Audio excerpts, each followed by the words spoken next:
Hey guys, I'm Josh Nelson. I'm an Assistant Athletic Director for Applied Health and Performance Science here at Penn State University. Today, what we're going to do is go through a little PowerPoint on some different tenets of what we can think about with high performance, and especially as it pertains to us here at Penn State. Okay, so check it out. So, biggest thing with this PowerPoint today is looking at our department as a whole, then looking at high performance and being a 1% kind of deal. We want to be 1% performers, and then want to give you three takeaways from the day. Okay, this is our new sport performance lab. It's located in the Lash building. We share this facility and space with performance nutrition. And we have the bod pod in here. We have some different technologies for the backside of the body. We have a force plate, and we have elite form, along with some treadmill systems to test some different areas there. So anything you want to, anytime you want to, you can come by and visit. We have an entry through Lash building and also through the Morgan Academic Center if you'd like to come visit us that way. Okay, moving on. So within our department, within Applied Health and Performance Science here, we kind of break it down into three different areas. One is athlete monitoring. We want to think about athlete monitoring as if it is the dashboard of your vehicle. Okay, I'm driving down the road. It's really beneficial for me to know how fast am I going, how much fuel do I have left, maybe overall mileage. It's basically a system of checks and balances to let me know where my vehicle is in space. Same thing holds true with our systems here. We have Catapult on the screen right there. We have the X4 and S5 unit, which our teams use here at Penn State. So basically, this is essentially our dashboard. As we move on the field, on the court, in space, our systems allow us to see how much time we spend in different speed zones, how many times we change direction, basically how much physiological load or external load was placed on our body over time. Okay, so this is basically painting a picture of us in viewing our dashboard. This is really important for us too, because we as coaches, we as professionals can make changes. We can make decisions.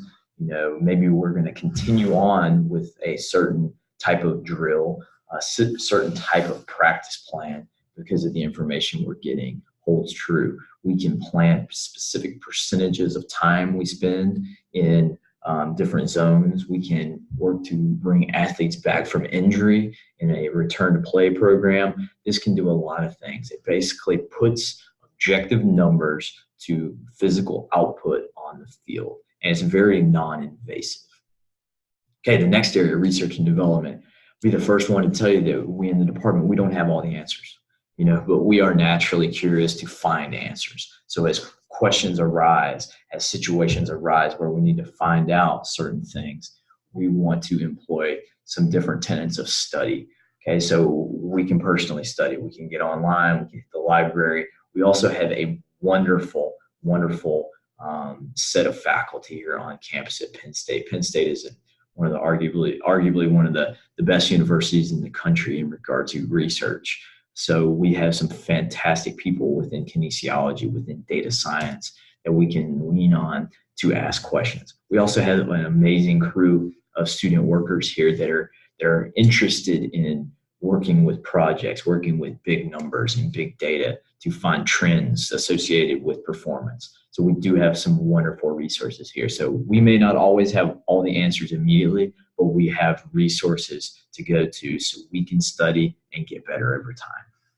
The last area is our performance learning or education component. So information alone is not going to lead to the reinforcement of behaviors or the changing of behaviors to something more important or improved. Okay, it's creating an emotional tie to information. It's creating a lesson, a lecture that an athlete is going to gravitate to. That's where we really want to focus. It's sometimes all about delivery too. How can you package information so that it's very well received? That's our performance learning. We always want to be sharing content. We also believe that social media, if done correctly, not in a self-promotional type of way, but in the name of education, we feel like social media is a wonderful platform because it's in everybody's hands. Okay, we use personally Twitter, Instagram, and YouTube to share content, much like we're viewing right now. But that online platform can allow us to reach a mass of people. It can allow us to reach coaches, athletes alike, prospective people that are coming along the way. And it's in the name of what we're doing, and especially with some of our lifestyle education, can reach people even outside of athletics. Social media is a wonderful platform to get in the homes, get in the hands, get in the behaviors of a lot of different people from a lot of different areas. Okay, transitioning a little bit and thinking about what high performance is. High performance is essentially the one percenters. Okay, so it's the elite of the elite. So when we're achieving high performance, we're competing, we're training, we're existing at the very top end of our capacities, the top end of the capacities for the sport. Okay, so you can equate it to two different types of vehicles. One side, we have a top fuel race car, so the long race cars that drag race. And on the other side, we have a standard base model vehicle that you may get at the dealership.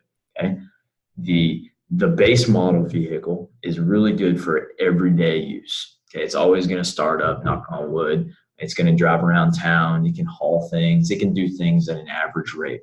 It's not going to win races. It's not going to do anything extreme. Okay, but it's just a good everyday average vehicle. On the other side, the elite performing top fuel race car has a high performance engine. It has high performance slick tires. It has a really rigid chassis to put all the torque from the engine into the tires, into the ground to propel itself forward. Okay, two vastly different types of vehicles. One being an everyday vehicle, one being a high performer. At this level, which we sit at here at Penn State, we have high performers. We need to deliberately look at how we prepare, how we attack from a mental and a physical standpoint, training, practice, and competition. And then we need to be deliberate in how we recover over time.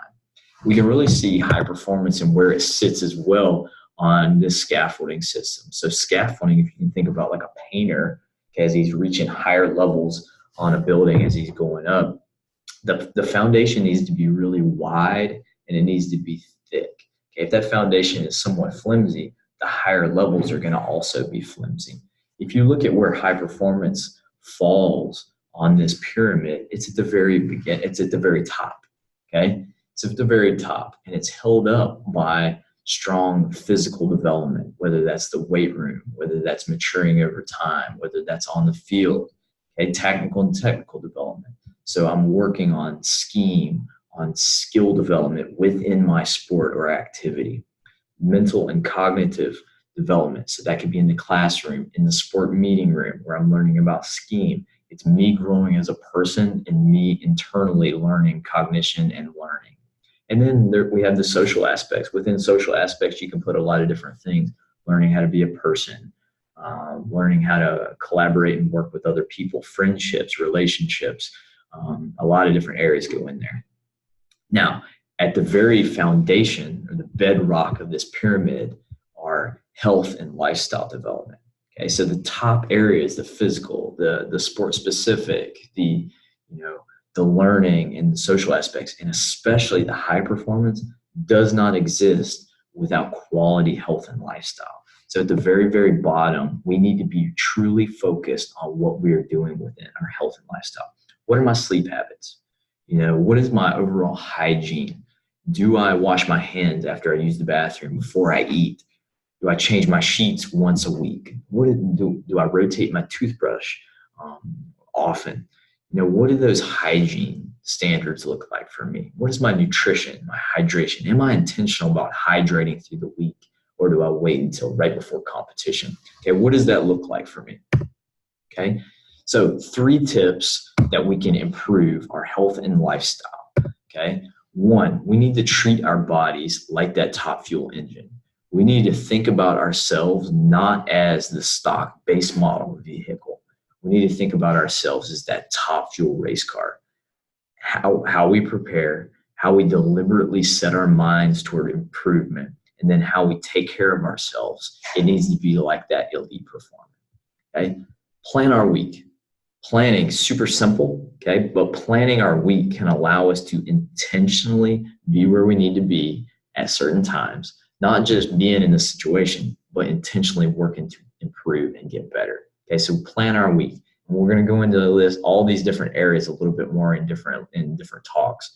But if we plan our week, it allows us to make sure we maximize our time at practice, make sure we maximize our time when we're studying and preparing for school. And it also allows me to find windows of time in my day, in my week or month where I can spend time to make sure I'm doing what I like to do. So when I find windows of periods of time and I put work in it, and then I find windows and periods of time where I can put my time in it, I can really make sure that I'm fresh by doing things that I want because it fits on the calendar. So we encourage you to plan ahead. And the last thing is be intentional with recovery. We'll go back to that Top Fuel race car. Whereas the average day car, everyday car can sit outside and it'll start right up every single day for us. The Top Fuel race car needs to be parked in a garage. They intentionally tear it apart and put it back together to make sure everything is right. We need to be the same thing as elite performers. We need to do the same thing with our recovery. Okay. What does it look like? Can we physically turn off? When I'm away from the facility, can I physically turn off and work on passive recovery? Okay. What does it look like in regard to being in the weight room? So once I get done with the weight room, what am I doing to take care of my soft tissue work? Am I foam rolling? Am I working on the lacrosse ball? Am I looking at massage or Normatec or compression garments? What does the active recovery look like for me? And then going back to the nutrition piece, am I talking to the right people within the sports nutrition staff about what's right for me? Okay, so being really, really intentional with our recovery. Those are 3 different areas that we can look at. Okay, so always going to share this. We feel like social media is a wonderful platform to share content, to share education, and to really have a following around people that are interested in elite performance. So our social media tag on Twitter and our social media handle on Twitter and on Instagram is at PSU_AHPS, and that stands for Applied Health and Performance Science. Really look forward to continuing to grow what we're doing here from an educational perspective, and cannot wait to continue to improve and grow along with everybody. Thanks a lot.